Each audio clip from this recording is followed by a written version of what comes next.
Hey everybody, welcome to the YS Whiteboard, where we want to take a few minutes to talk shop with youth workers so we can all do a little bit better at what we do each week. And so this week I wanted to talk about a concept that's a little bit difficult to talk about. It's called the Law of Two, and it really is, at the end of the day, that we are the stewards of the volunteers in our ministry, and we need to think in terms of the Law of Two. Everybody doesn't get to be in a volunteer in our ministry, because volunteering in student ministry is as much skill as it is gifting. And if they don't have the gifting, we have to help them find another spot. And to help the folks who helped me find the volunteers in my past ministry, we talked often about the Law of Two. And the concept is this: if you're sitting at coffee at Starbucks, or if you grew up where I grew up at the local McDonald's, you're sitting across from somebody, you're kind of thinking, is this person going to be a great volunteer in my ministry?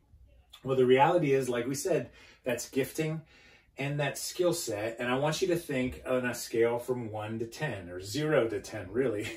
So zeros obviously don't get in.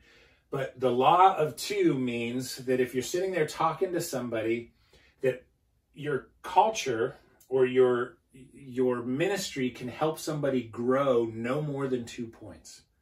I hope that makes sense. So if, for instance, I'm talking to somebody and I think this person's a 5 out of 10 when it comes to what makes a great volunteer in youth ministry, they'll only ever be a 7, and that's if you have a great culture and if you have great training.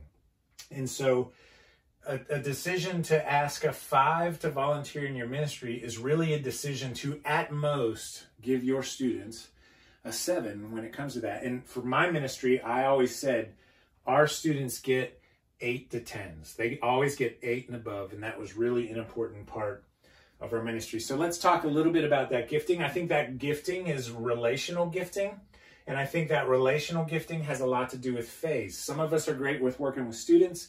Some of us are better at working with just middle schoolers. Some of us can span both. Some people are gifted to work across the age groups, which is amazing to me because I am not.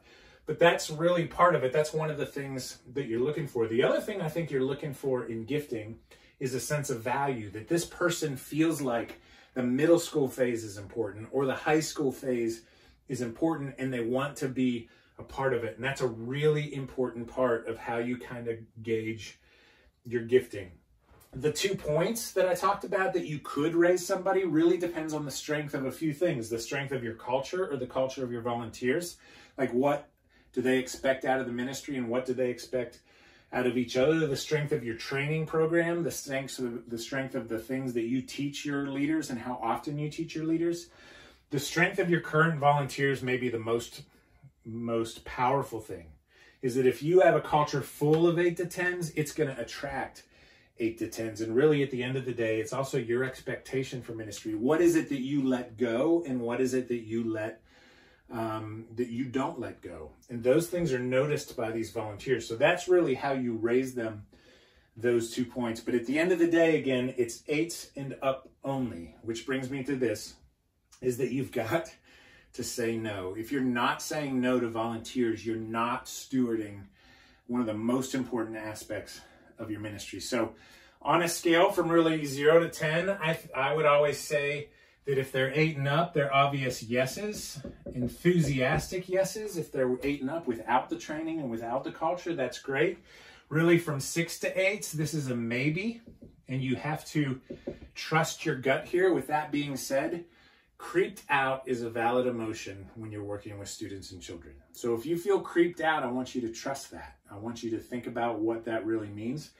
And that just may be the Spirit talking to you. It may be that we're creeped out, but at the end of the day, we can't make mistakes in that realm. So really, a 6 to 8 is a maybe, and then 0, 1 to 5, or 1 to 6, which would be probably where you felt the creeped out. I want you to think in terms of help, no, or help, no, is that you have to say no, but it's just not no, you can't serve in this ministry.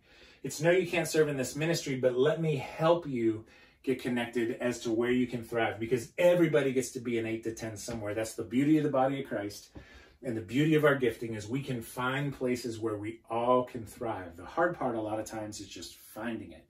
And the hard part for us is a lot of times people apply to be a part of this ministry when their gifting is somewhere else, but you've been trusted with that stewardship. So I hope that makes sense. I realize that seems kind of harsh, but at the end of the day, this is your stewardship. This is what you've been entrusted with. The quality of your volunteers will, at the end of the day, define the quality of the ministry and the discipleship that's happening. I hope that helps. If you're wondering or thinking about these sorts of things, one of my favorite books, it's a business book on hiring, is called The Ideal Team Player by Patrick Lencioni. It covers similar things to this. It's not the same, but it's really, if you're looking for a good read to be thinking through this sort of deal, one of my favorite books. So I hope that helps, and we'll see you. Praying for you. See you next week.